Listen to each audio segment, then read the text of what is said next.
피부 관리만큼은 받고 싶은 것이 여자의 마음이죠. 안녕하세요. H원장 김현옥입니다. 오늘은 임산부가 받아도 되는 피부 관리와 받지 말아야 되는 피부 관리에 대해서 알아보려고 하는데요. H원장도 현재 150일 된 아기의 엄마로 임신 중 받을 수 있는 피부 관리에 대해서 가장 깐깐하고 정확한 정보를 알려드리겠습니다.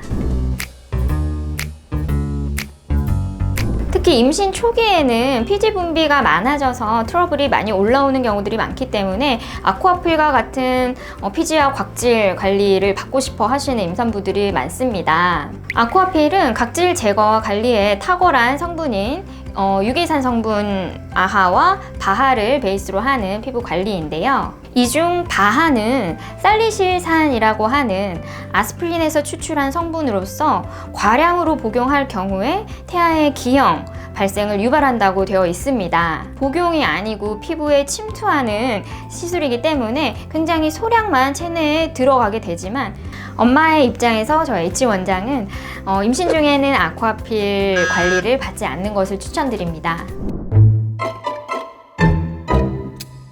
임신 중에는 프로제스테론이라든지 에스트로겐과 같은 호르몬 합성이 증가하게 되면서 멜라닌 색소를 만들어내는 멜라노사이트라고 하는 세포의 자극이 많이 가해지게 되는데요. 이로 인해서 색소 질환들이 많이 생기게 됩니다. 결론적으로 말씀드리면 임신 중에 레이저 토닝 시술 받는 것은 큰 무리가 없습니다. 기본적으로 통증이 별로 없는 레이저를 가볍게 받으시는 정도는 임신 중에 큰 무리가 되지는 않는데요. 다만 미백을 위해서 레티놀 성분이 함유된 화장품이라든지 연고를 사용하는 것은 추천드리지 않습니다. 비타민 A 유도체인 레티놀 그리고 우리 여드름 약인 로아큐탄과 같은 아이소트레티노인은 기형아 출생을 유발한다고 알려져 있는 가장 대표적인 물질 중에 하나인데요. 무심코 화장품에 들어있는 레티놀 성분 바르지 않도록 한번 깐깐하게 잘 챙겨보시기를 추천드립니다.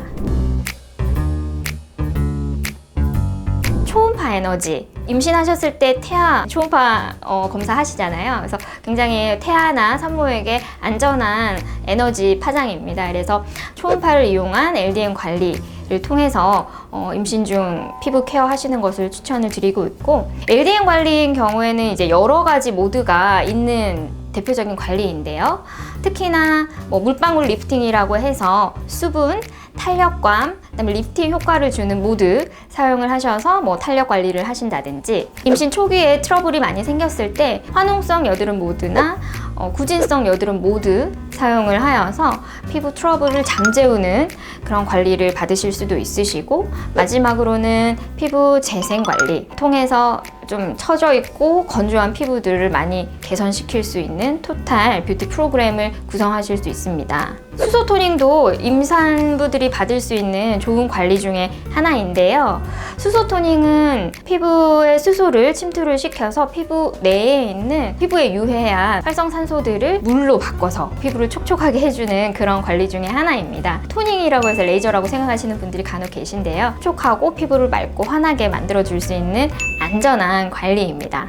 따라서 임신 중에는 2주 정도 간격으로 LDM이라든지 수소토닝과 같은 관리로 피부를 건강하게 관리를 해주고, 필요한 경우에 색소 부분에 레이저 토닝을 간간히 받으시는 것을 추천드립니다. 오늘은 임신 중에 받을 수 있는 피부 관리, 받을 수 없는 피부 관리에 대해서 알아보았습니다. 정리하자면 통증이 심하거나 마취를 해야 하는 피부 관리나 시술은 피해 주시고, 태아에게 좋지 않은 성분이 포함된 피부 관리도 피해 주시는 것이 좋습니다. 필요하다면 반드시 의료진과 면밀하게 상담드리는 것을 추천합니다. 영상이 마음에 드셨다면 구독과 좋아요, 알림 설정 부탁드릴게요. 이상으로 H원장 김현옥이었습니다.